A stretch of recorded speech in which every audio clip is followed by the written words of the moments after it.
Berani berbuat, ya harus berani bertanggung jawab. Apalagi untuk selevel pejabat daerah yang melakukan tindak kriminal seperti korupsi contohnya.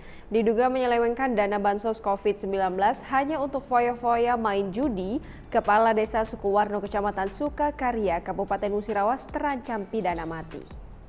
Diduga menyelewengkan dana bantuan COVID-19 untuk foya-foya, Oknum Kepala Desa Sukuwarno Kecamatan Sukakarya, Kabupaten Musirawas terancam pidana mati.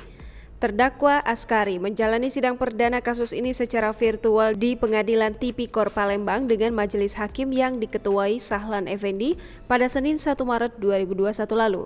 Ia didakwa melanggar ketentuan pasal primer yakni pasal 2 ayat 1 atau pasal subsider pasal 3 dan lebih subsider pasal 8 Undang-Undang Nomor 20 Tahun 2001 tentang pemberantasan tindak pidana korupsi.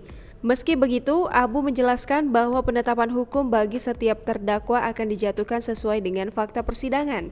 Dalam dakwaannya, jaksa penuntut umum menyebut terdakwa selaku kepala desa diduga tidak menyalurkan bantuan terkait pencegahan dan penanganan COVID-19 ke warga desa Sukuwarno. Akibat perbuatannya, negara dirugikan sebesar 187,2 juta rupiah. Disebutkan bahwa uang itu diduga digunakan terdakwa untuk berbagai keperluan diantaranya membayar utang dan bermain judi togel.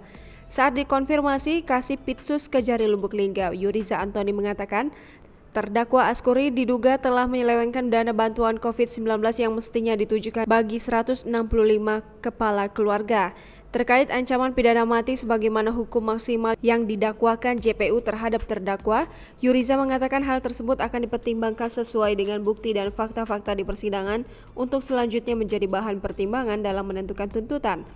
Dikonfirmasi terpisah, Supendi, penasihat hukum terdakwa enggan memberikan komentar terkait proses hukum dan ancaman hukuman yang kini dihadapi Askuri.